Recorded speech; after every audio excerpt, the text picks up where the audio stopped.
Yep, she's still here. Hey there, welcome back to Farmcraft. I'm John. This is Large Marge, and we're getting back to work on her. There are several things that still need to be done before she's really ready to go back into action. The first one is some significant hydraulic leaks, and it turns out that's a job that I've already done. I did it a couple months ago, and right now we'll cut back to that repair and get that fixed up.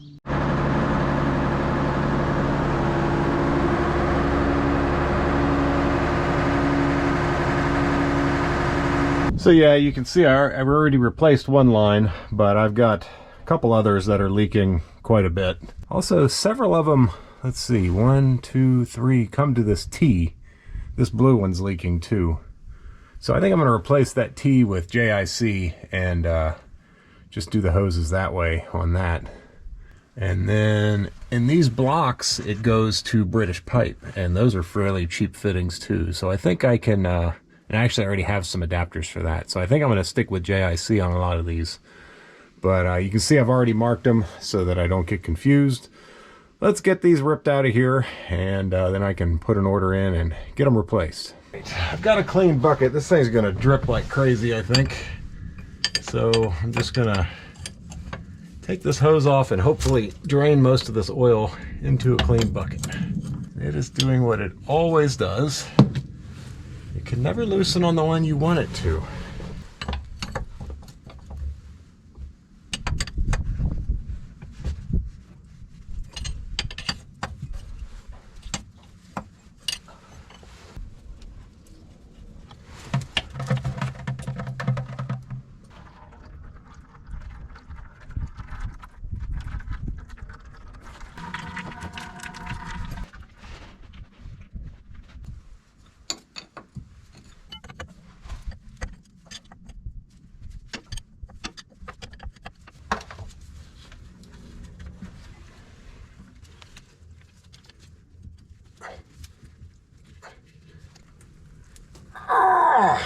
I really like to get this hose because it's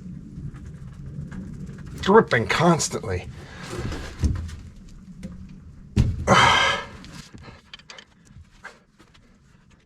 Not because I've unplugged the other end, but because it's that leaky.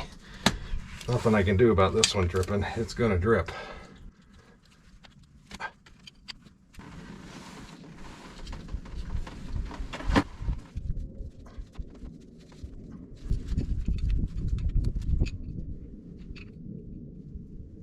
I worked under here before. All the ports going into these blocks were British pipe. Yeah, so that's a number 4 British pipe right there. And it just so happens I have a number 4 British pipe to JIC with a JIC cap, and I'll just leave it like that until I screw a JIC hose onto it.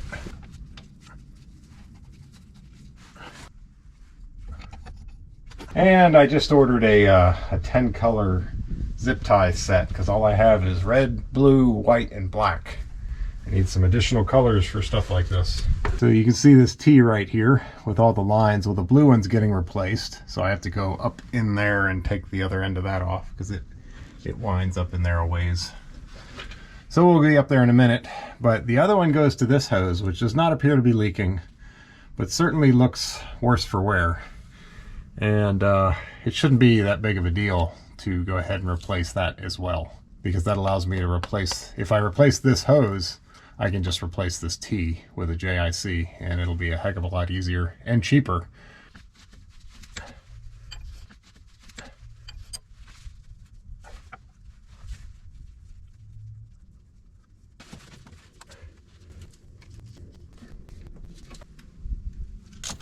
So I'm taking off the old British pipe to DIN adapter and replacing it with a British pipe to JIC adapter and a cap until I get a hose on there.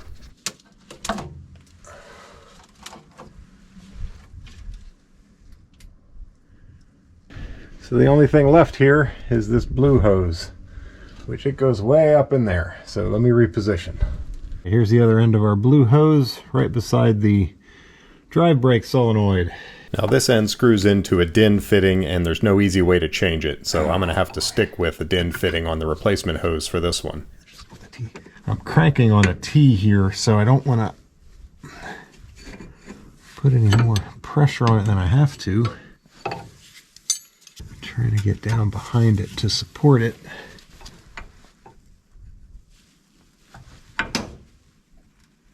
Ow! That was fun. I don't know what it is with these DIN connectors. I don't like them. Maybe it's not the connectors, maybe it's just Marge.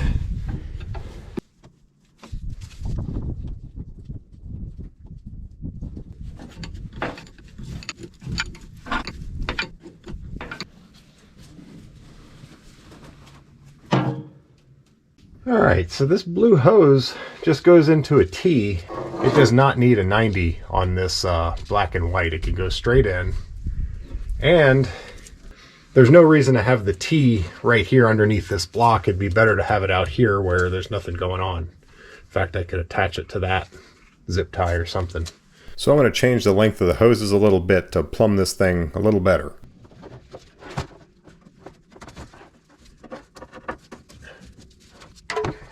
Alright, we have some new lines, so let's start hooking these things back up.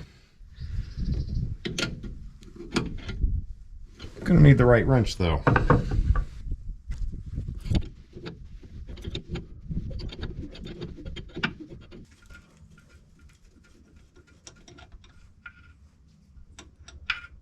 Yeah, that one's gonna leak, so I'm gonna hook up all the ones that I can that won't leak before I hook up the ones that will. And we'll come back to this one. Go ahead and start running the line.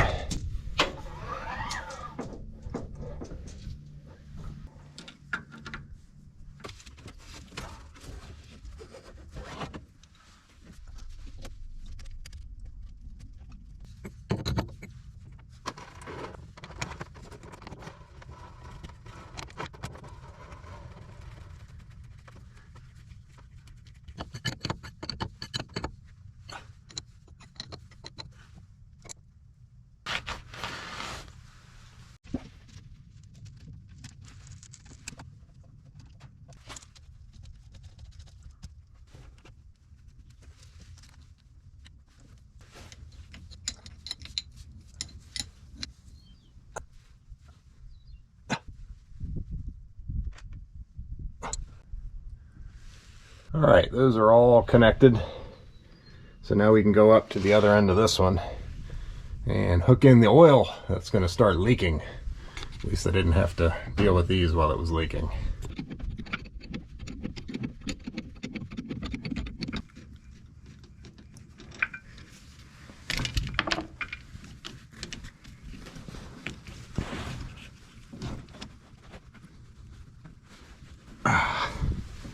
Man, I don't like these DIN connectors.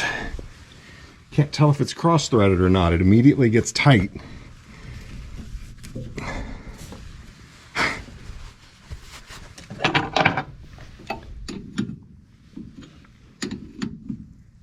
I'm just going really gentle. Yeah, it must be okay.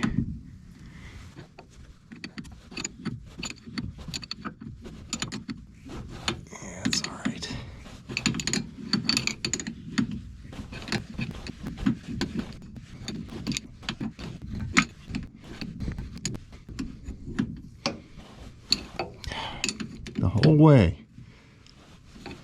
See, the thing's not really tight yet.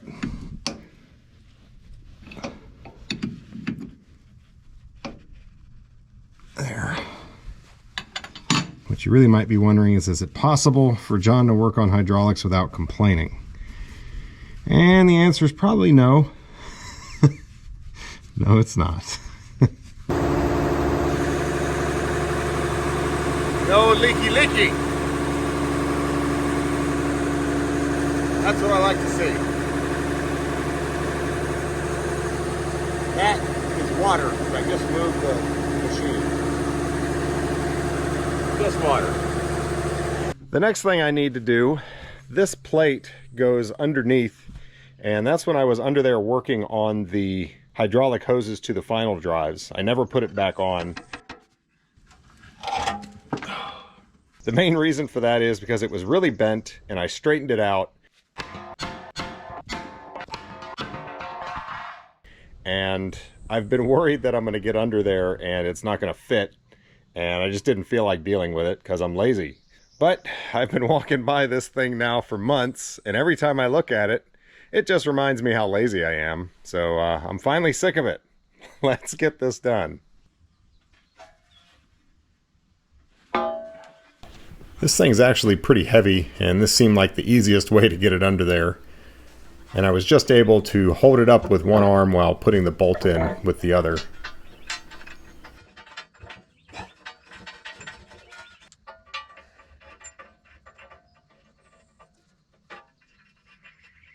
And it looks like the holes are actually lining up.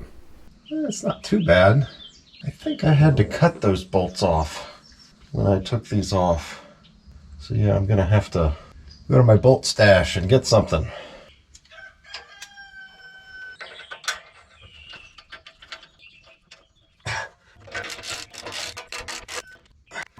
Alright.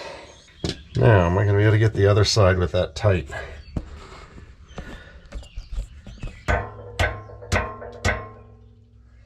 Nope.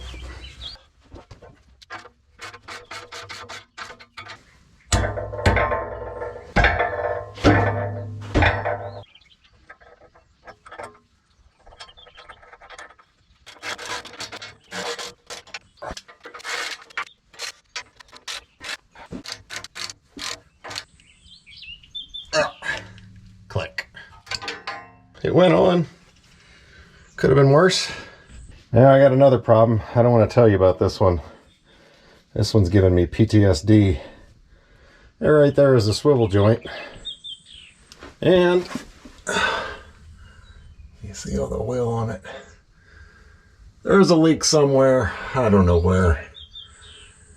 Hopefully it's just a loose hydraulic line. That's possible. It is so hard to tell. Alright, it's very tough to say. I mean, it's oily all the way around, and this is where it pivots, so that tends to make you think it's coming from out of the joint. But it's actually oily above it, too. And there's one fitting, maybe you'll be able to see, that looks particularly oily to me. So I guess what I'm going to do is tighten all the fittings and brake clean it, and then next time I run it, we'll see what it does. Well, I forgot to hit record, but I just tightened all of these. Interestingly, like, this one is not possible to tighten because the line is right in the way. I mean, I guess I could grab it with vice grips, but that's not going to do much. But that's not where the leak's coming from anyway. Oh wait, I didn't get that one.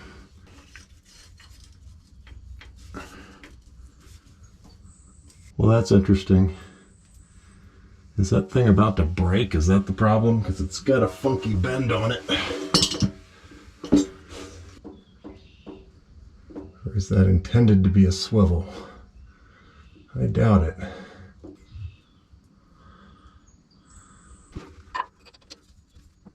That one wasn't terribly tight. That was the one that seemed to be the loosest.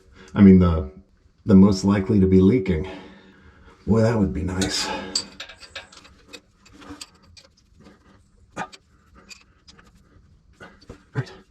Do a little brake cleaning.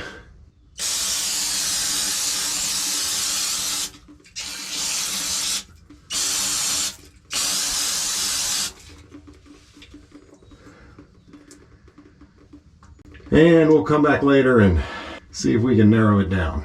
All right, the next thing I need to do requires me to work in the back there, and I'm too close to this building. So I need to pull forward. So we'll go ahead and start her up and track forward a little bit. Yeah, I guess I ought to really adjust everything. I'll move her closer to the building and get more on the rubber here, get off that spot.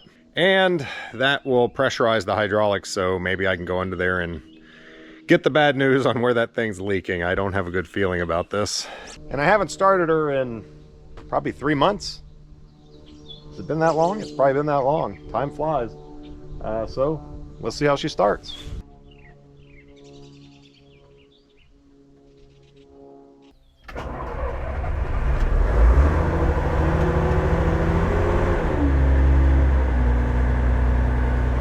Starts right up.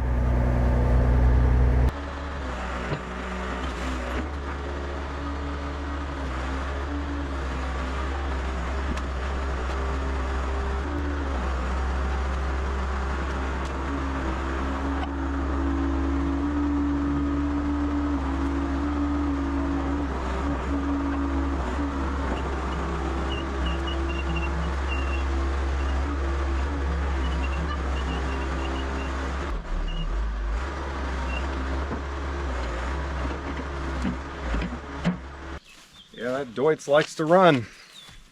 Well, so far I don't see any drips under there. That's good, says Captain Obvious.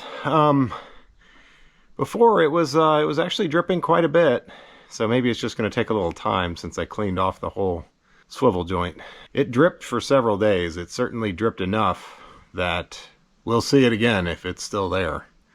Man, that would be nice if just tightening those lines did it. Captain Obvious.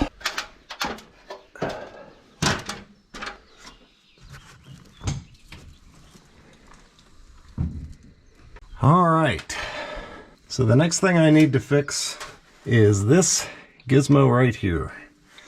So these two belts right here run the cooling fan. And I do like this engine, but this is sort of the weak link.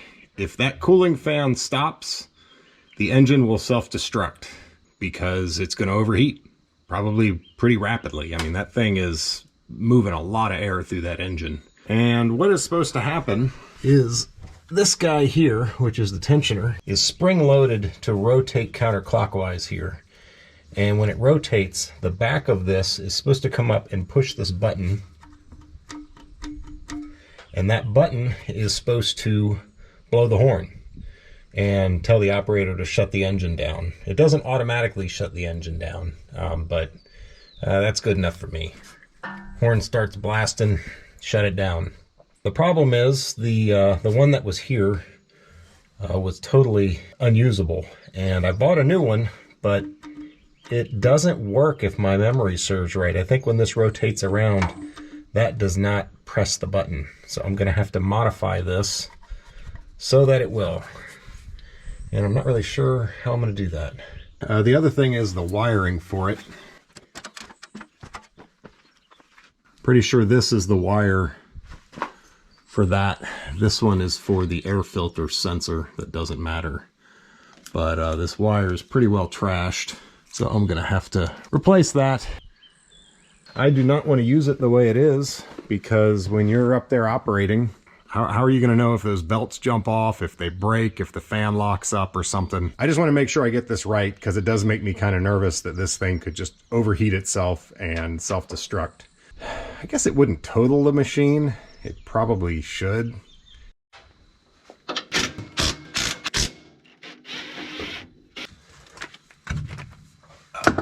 Getting these belts off is quite a pain because I don't have anything for that. And I think I want to make something. There's a couple threaded holes here. And I think I could probably make something that'll go onto that and allow me to use a socket wrench. Maybe rather than making a tool, I just need to get better at doing this. I'm pretty sure Deutz makes a tool, or made a tool for this. And I suspect it uses those threaded holes and gives you a way to take this, because this thing is under constant spring pressure that way. And working the belts onto that is difficult. But I just realized there is a bolt back there, and it has kind of a groove beside it that a flathead will go in very nicely, and then I can push that over. See, if I do that, can I just take the belts off up here? Yes.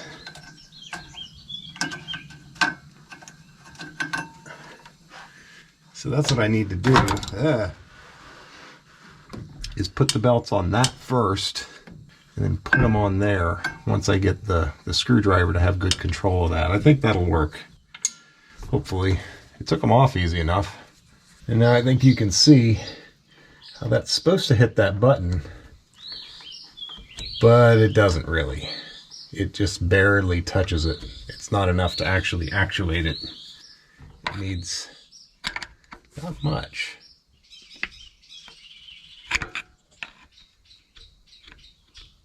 this thing off and get a look at it.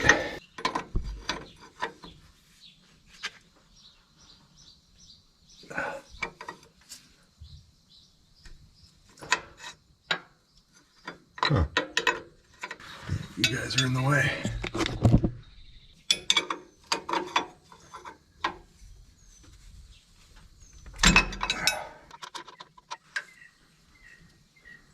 It says on there NC, NO, and C. Normally open, normally closed, and common. This would be normally closed. So these are always connected until you press the button. Then these are disconnected and these are connected. Makes me wonder if I could just bend it so that it presses the button. Yeah, so there should be no continuity until this button is pressed. How far does it need to press? And it needs to press at least 1/8 of an inch more than that, I would say. I mean, maybe I could do that just by bending it. So I hope this is making sense. This button right now should be pressed, and it's not, because the belts are broken, they're not on, or they've come off, whatever. The fan would not be running right now, and that's when the alarm needs to sound. So that's when I need the button to press. So I'm gonna try to bend this thing.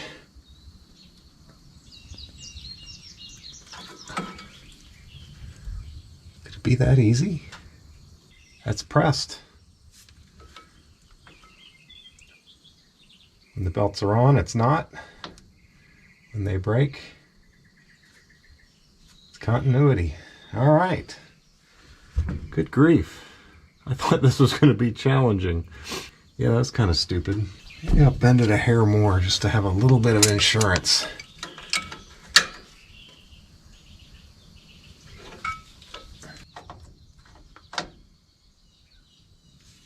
See, this is what it's going to do. Whack.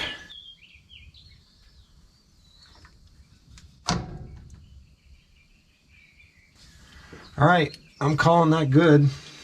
And now what I need to happen is for a wire with battery voltage to come to here, and then this, the output of that, to go to the horn. I was wondering if the existing wiring is going to work, and I still don't know the answer, but it's not doing what I would have thought it would do.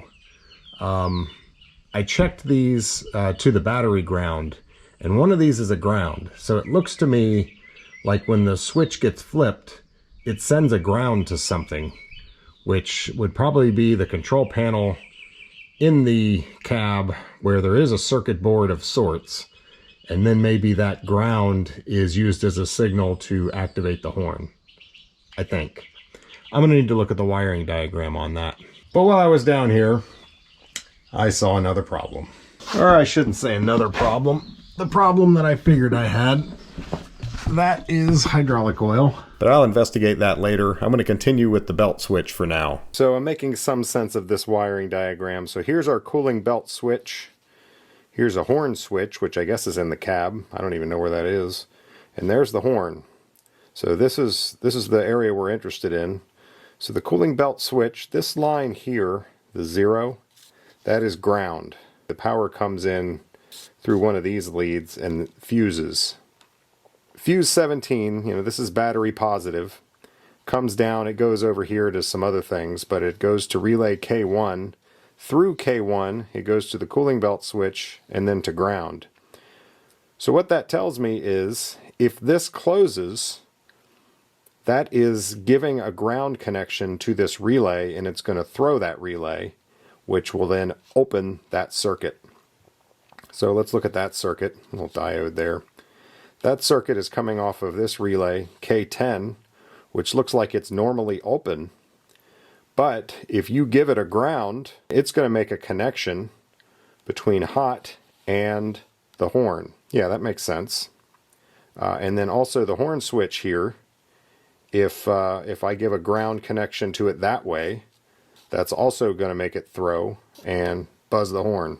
This might be pictured wrong actually, but I think what happens here is when relay K1 throws, it sends a ground to K10, causing it to throw. The conclusion that I'm reaching is that I just need to test this. I know where the horn was. Part of it's still there, it doesn't work. I can put a voltmeter on it and see if it's sending voltage to the horn when the switch is open, but I got to get the wires hooked up first. Let's go out and look at the box. We'll look for fuse 17. We're going to need all of these. 21, 14, 17, and relay K1 and K10.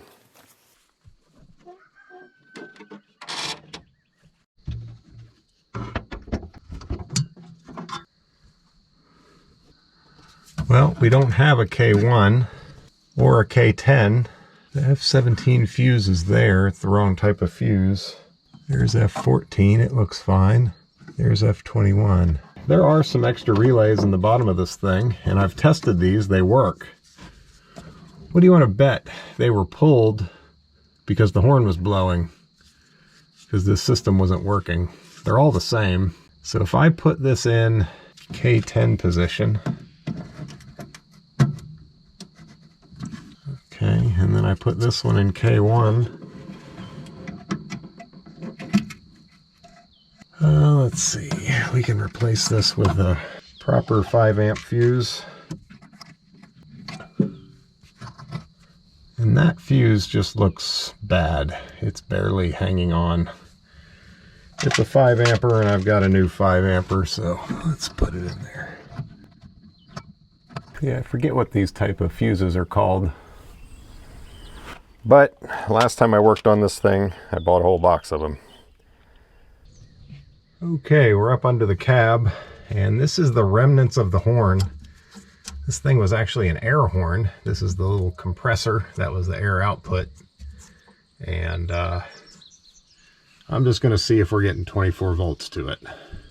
All right, so I'm tapped into those 2 wires. Of course, no voltage now because the key's off. But we're going to go change that. And key's on. And we have voltage. So the horn would be blowing right now. Interesting. Why? See, this might be tricky for me to figure out. I don't even know where the horn switch is up here. I wonder if it's not this. But that seems kind of odd to put it on the joystick. How often do you need to blow the horn in an excavator? Actually, on a big excavator, every time you finish loading a truck. That's heavy lift. That is like stability something. Those are obviously lights. What's that?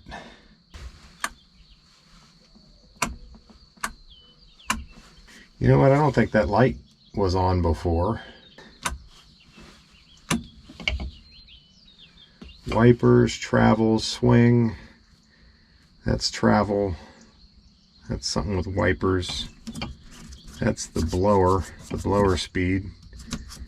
And those aren't buttons, those are empty. I mean, that wouldn't be the horn, it'd be a momentary switch. Maybe it's this, and it's always on. And that's why they pulled those relays. Don't know.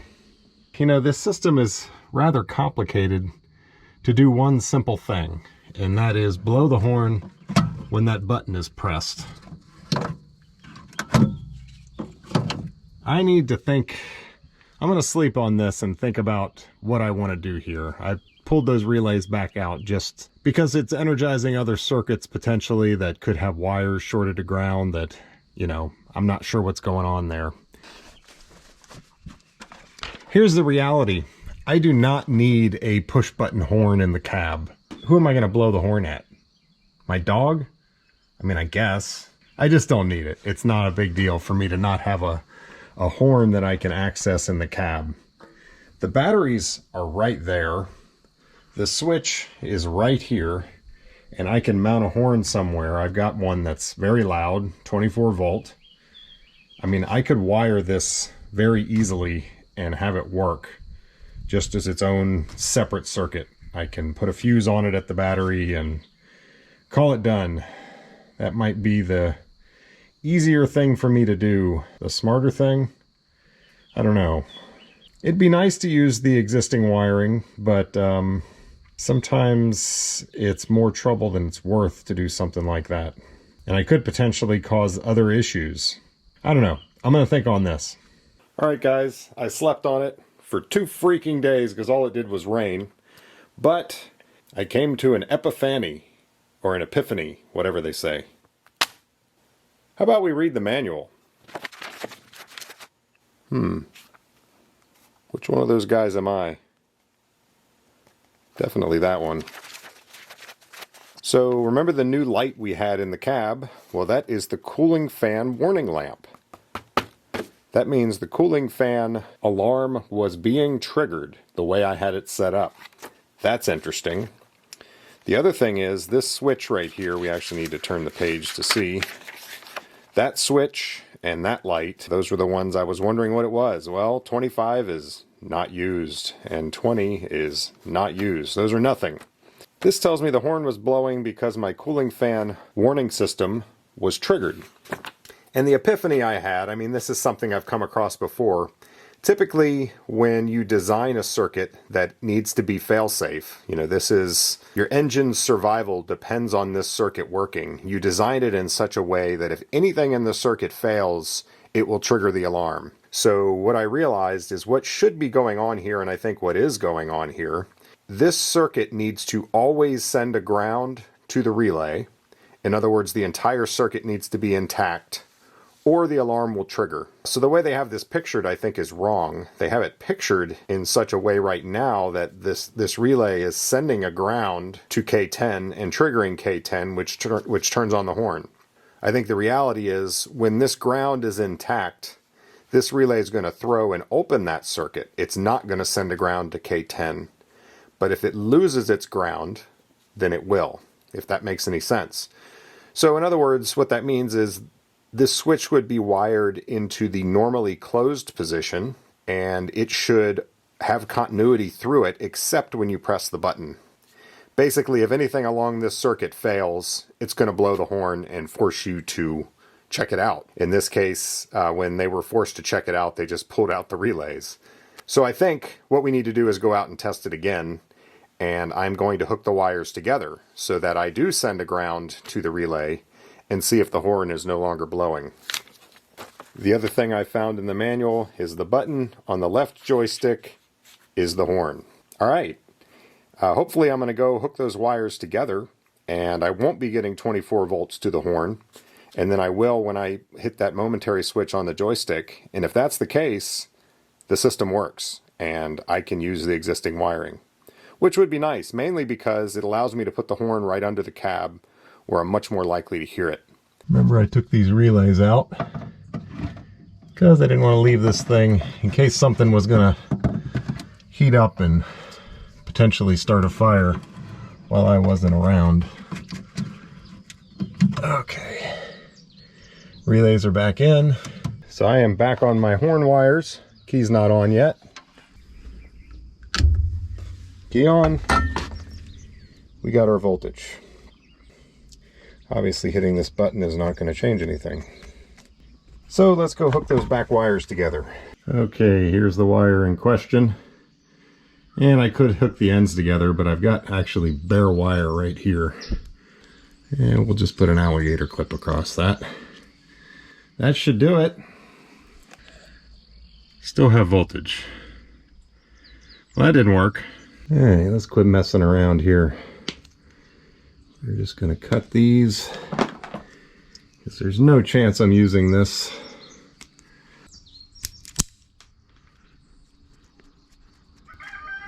All right, that is now connected. Darn it. All right, let's not give up just yet. Man, all it wants to do is rain anymore. Excuse me, you're getting in the way of my content creation. All right, guys, I've been doing some testing here. So the cooling belt switch, the 0 is ground. It comes through a connector that's not labeled. I think I know what that is, actually. I'll show you in a second. It goes through wire 0 through the cooling belt switch, which we have decided should be continuous at all times, to wire 19 to connector 43 pin 3. So what all that means, The cooling belt switch should be continuous, and I've got those wires twisted together. Actually, right now I don't. So here's the cooling belt switch. I put the meter on battery negative and checked to this one, and I have continuity. So that means that side of the circuit is good. So yeah, because the ground is intact on the blue wire, I know from here to there is intact. That 0 wire is good. So this is the side after the cooling belt switch, and it goes to through wire 19 to connector 43.3. And if you look on this board, they're all labeled 40, 41, 42, 43. Pin 3 is in the top right there, and that's wire 19. I am on that wire with one side of the meter, and when I check, I have no continuity between them. So that wire between the switch and that connector is interrupted somewhere. And that's probably the problem. One thing I could do, let's go from 43.3 to pin 1 of K1 and see if those are continuous. That might be interesting. 43.3 is right here. K1 is right here. Flip it around. It has the pins labeled. That's pin 1. So as it's in, it's the one on that side. That is this pin right here. Yeah, continuity. So yeah, we're on the right track. My wire is broken between here and the cooling belt switch. But that's kind of a problem. Before I give up here, I'm gonna start tracing this wire back. Who knows, maybe it's broken right there. Let's cut it here. So I just checked for continuity in this piece I cut off, and I've got good continuity there. So that's not the problem. Let's keep going.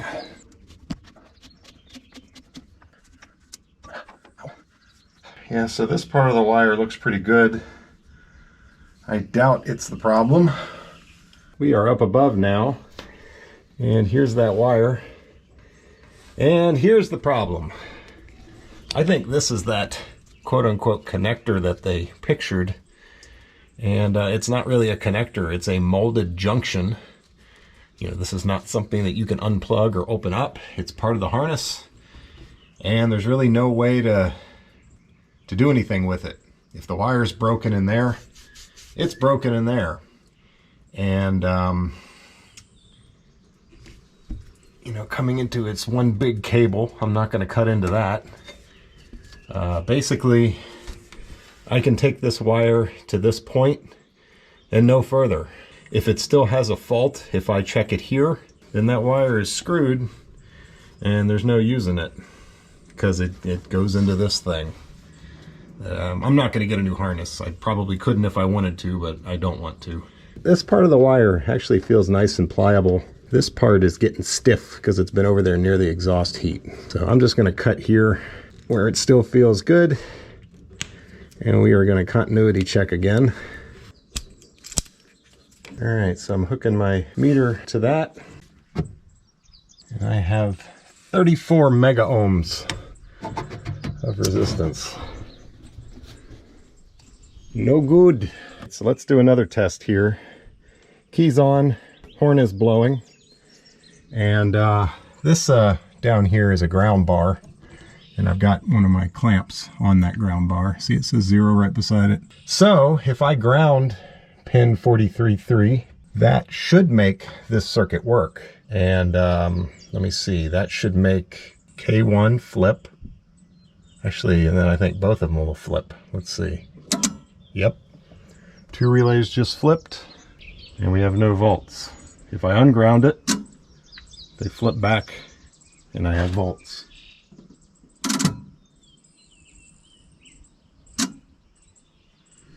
Yep.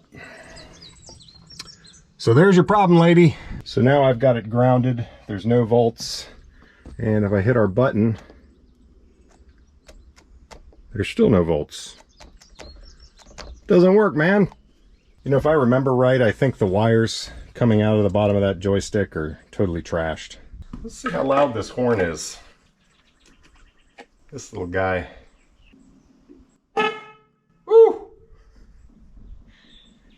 loud. With the machine running, me in the cab with ear protection in, how loud is that going to be? Probably not that loud, actually. If I mount it back here by the running engine and it's enclosed in this, I don't know if I would hear it very well. It might take me a while. That's not good. So here's what I'm thinking. If I rewire this thing, I would rather the horn is under the cab, which means I'm going to have to wire all the way from the back where the switch is, all the way forward to the cab, and that's going to be annoying. I might as well use the existing circuitry as much as I can now that I've figured it out. If I run a 2-conductor wire to this box, I just start one end at the ground, the other end will replace my broken wire. Basically, I just have to run to the box. And there's plenty of free openings in the bottom of the box for me to run to. Yeah, I think that is the better answer.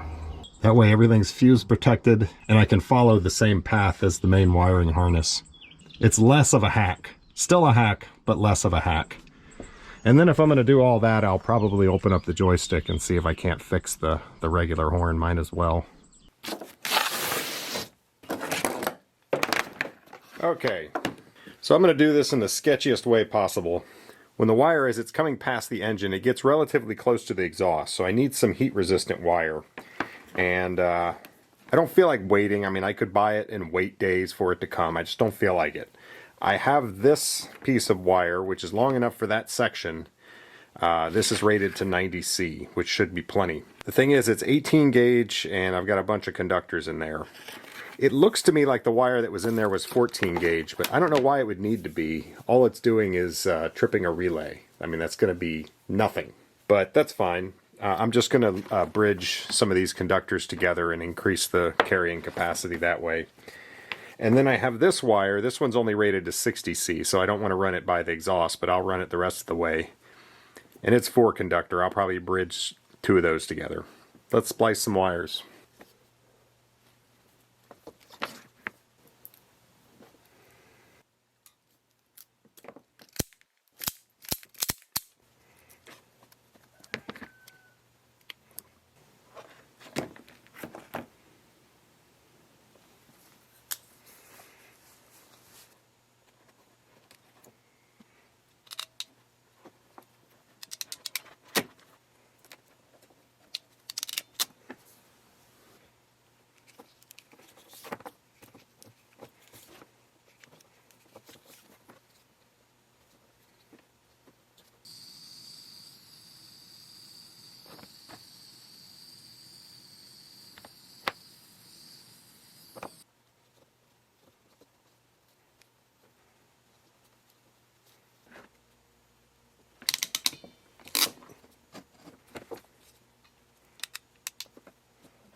Sketchy.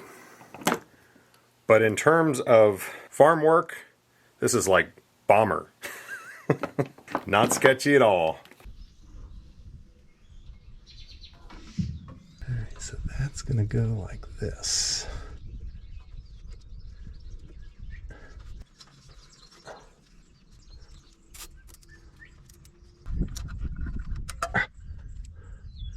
Another old zip tie holding nothing. I even have one that'll go in that hole there.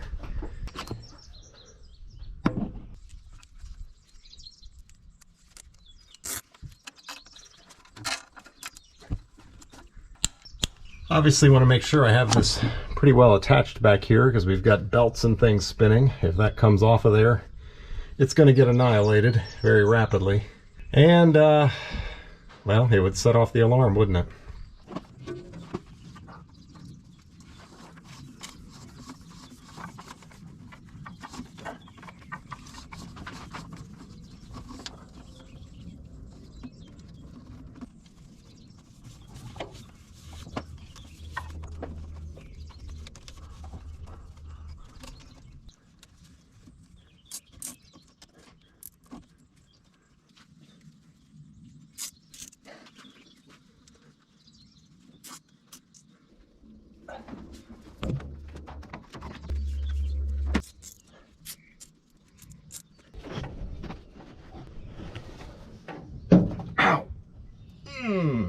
Hit my funny bone and my whole hand is numb.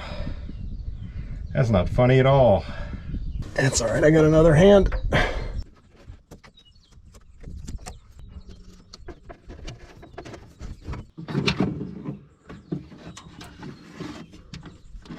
All right, we made it. That's a lot of work running that.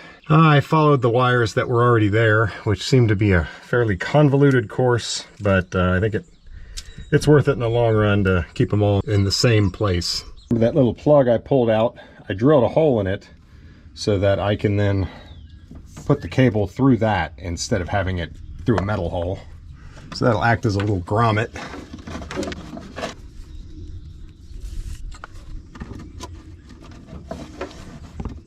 I'll try to put you guys where you'll be able to see that.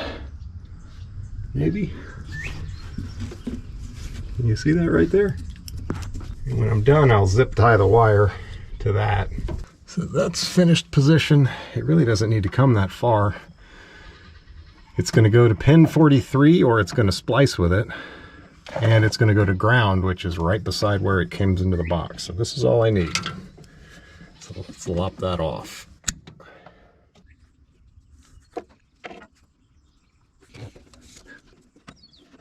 Now the question is, can I depin this thing? I have a feeling I can't. Why do I say that? I don't know. It looks like it's going to break before it's going to just come out. So that being the case, I think it's probably better just to splice it. That's the one.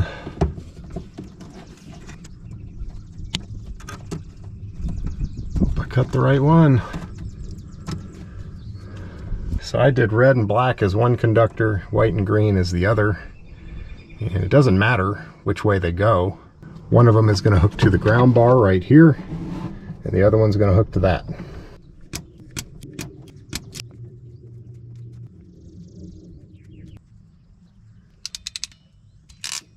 Go down here and plug in.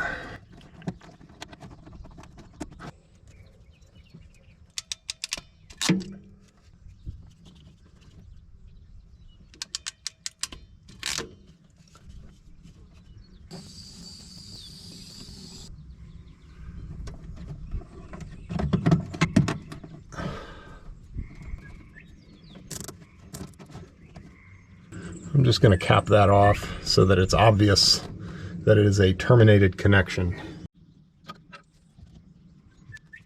So in theory, that part of the system should work now. Huh. All right, I've got my meter on the horn wires.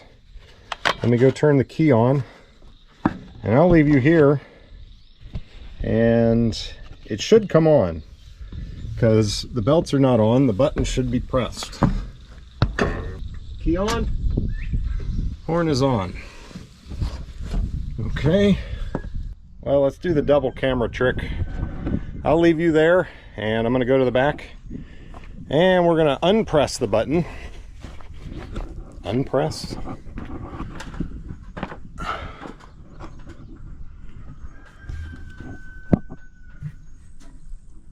Well, I heard the relay click, so I'm assuming the voltage went off, but I can't see it. And when I let go of this, it's going to come back on. Heard the relay click. How can I want to see if it worked too, darn it. I guess I could put the horn on and then I'd hear if it worked. I mean, I heard the relays click, so it must be working, right? All right, back up under the cab. Since you guys wouldn't even tell me if it was working or not, I'm just gonna put the horn on and then I can hear for it. Oh no, it might have broken it. All right, so this thing mounts here. There's the connections. And I want it pointing forward. Yeah, I think I'll just hang it down from that. I just need a strap that bends out.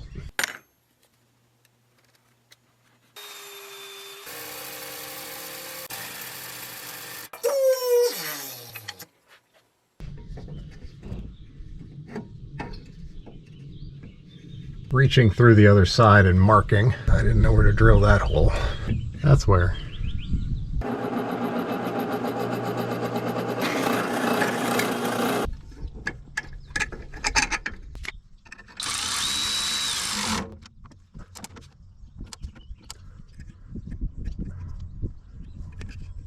So I got that one good and tight, tight, but this one is so small I'm going to put some Loctite on it to keep it good and tight. We have a horn. This is the first actual test. Key on, it should not sound. Okay, I have a board wedged to keep the button from being pressed. And yeah, I don't have a light. That light works, so that's nice. If the horn starts sounding, I'll have the indicator light with it. You can see I put that board there.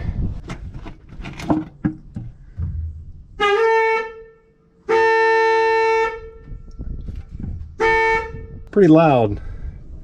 Even with earbuds in, it seems loud. All right, success. That system works, and it's actually not all that sketchy, I don't think. All right, let's see if we can get the horn and the joystick working. We might as well while we're here. Oh, by the way, we've got Large Marge merch over in the store. I haven't really pushed this that much. It's been there for a while, but pretty cool design. Jennifer came up with this.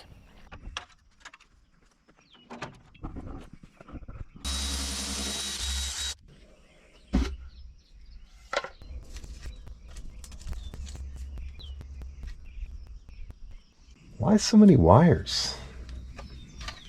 Where are all these wires going? Oh, two of these were for that interlock switch. Okay, first off, let's see if this button works. So I would think it would just normally be open and then it would close when you press it. Open. Open.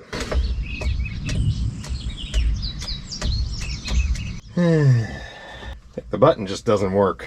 Let me make sure that it's not the green wire. Green seems like it should be ground, but you never know. Button doesn't work. Do I care? I don't think I care. Not enough to keep working on this. It's just a horn. You know, there's no horn in my other excavator, and let me see. What are the number of times that I wanted to honk the horn? Zero times that I wanted to honk that horn. Yeah, it's not worth my time. Let's move on to something else. Good as new. If by new you mean barely hanging on by a thread.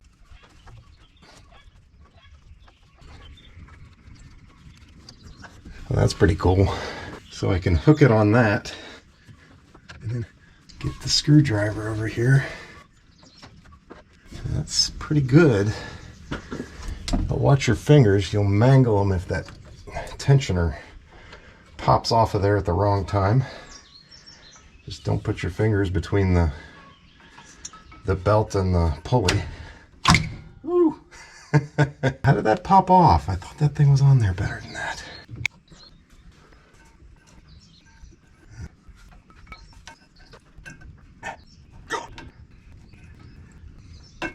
It's a little sketchy, but I got that one. And that one. I think that looks pretty good. Shouldn't self-destruct.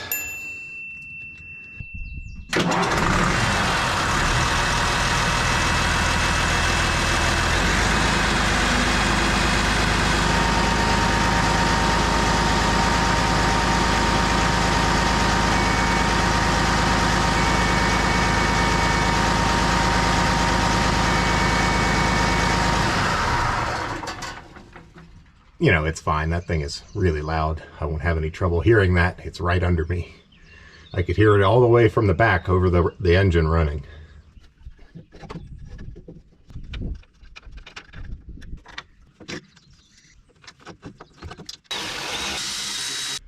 All right, so let's go back underneath and figure out this hydraulic leak. Favorite place to be. I get to hit my head repeatedly on the same thing. Okay, well, that funky looking fitting is broken. That is certainly not working. And you know, I think that sends the high drive signal, because both of those lines go to the travel motors. Could also be case drain from the travel motors. That's another possibility, because it's not leaking very much, and I did just travel. Let's look up here.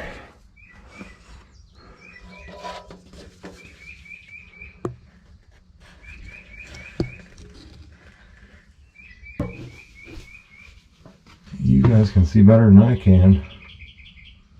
Nothing dripping. The problem with just saying it's this is that would not put oil all the way up on the top of the swivel. It's the only significant leak, that's for sure. You know, maybe the swivel seeps a tiny bit. I don't care about that. A drip a day it can do. All right, here's the screwy fitting. Now, with how loose it is, I'm hoping it's not going to dump too much oil on me when I take it off.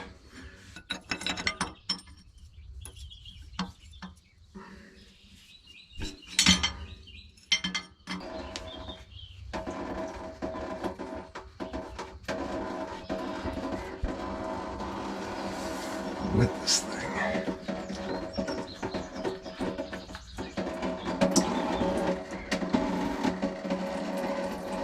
And it just looks bent. This fitting was either made with a slight bend in it or it's been bent, and I'm not sure why in either case, because it's bent in a downward direction. I don't see how that could possibly happen where it is, and there's just no reason to put an angulation on it. It could stick straight out and work just fine. It seems like if you tightened it enough it would seal. And it wasn't tight.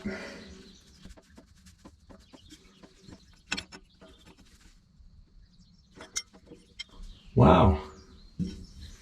It was just loose.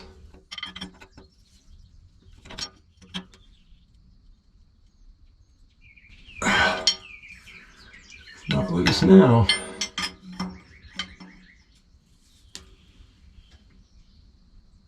Could it really be that easy? Really, Marge? Yeah, I doubt it. I doubt it.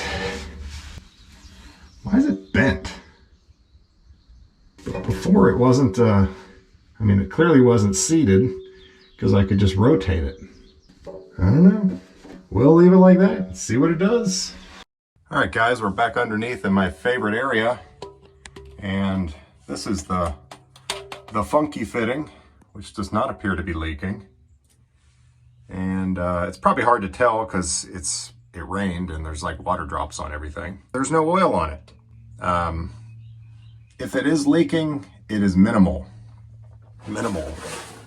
And there's not even any witness marks of leaking. That, yeah, that's water. So yeah, I'm shocked to say, I think this is going to be good, or at least good enough. You know, if it's just a drip here or there, I don't care about that. But if it's making piles of oil under the machine, that's something I'd have to address. We'll keep an eye on it, but I think we're done here. So I'm curious why this little compressor wasn't working. So it's 24 volt, you put power there, you're supposed to get air out of there. And apparently a pretty high volume, enough to blow a horn. This is negative. There's positive. Let her rip. I heard something. It sounds like it's trying to spin. It just, it's stuck. Can't help myself. Let's open it up. Made in Italy. Maybe that's the problem. Just kidding. Just kidding. I'm sure it has nothing to do with the fact that this thing is like a century old. I forget the year. 80s? I think it's That's bug stuff. But they have a little screen in there. Oops, where'd that come from? Oh, that's one of the vanes. Now it moves.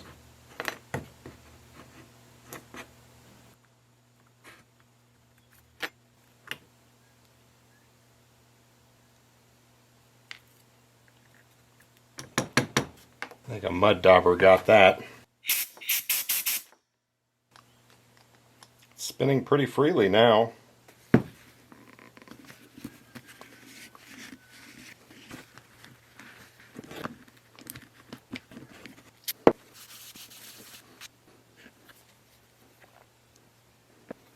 So this is air tool oil.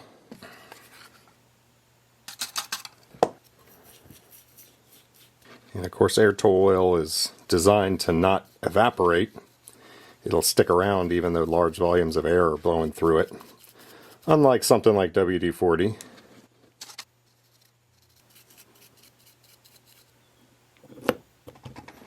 So the way this thing works, when it's spinning, these vanes will slide out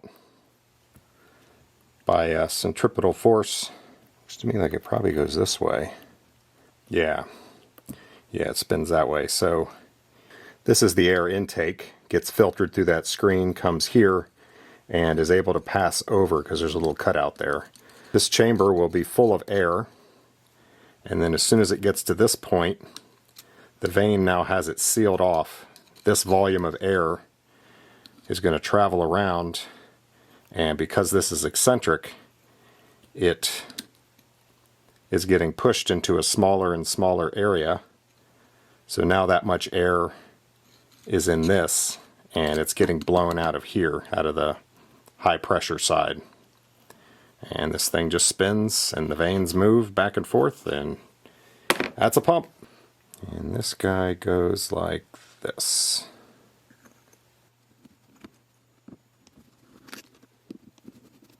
Let's see if it works now.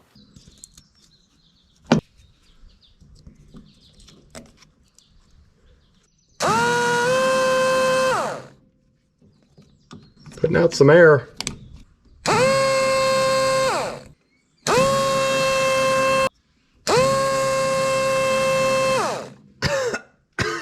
I wish I still had the air horn so that I could see how that worked. But yeah, nice little compressor.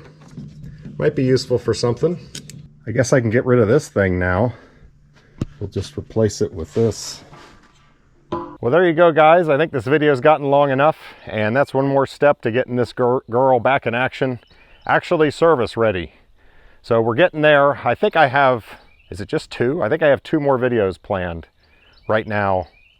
That's crazy. I only have 2 more major things to work on. That must be wrong. I'm sure she'll come through and give us some more content. Anyway, hope you enjoyed that video. Kind of interesting electrical troubleshooting. If you're interested, go check out the merch store. The Large Marge merch is all over there, plus all the other stuff we have. At this point, I do plan on continuing work on Large Marge until everything that I know that has to be addressed now is addressed. So yeah, we're going to get this girl back in action. Thanks for watching. We'll see you on the next one.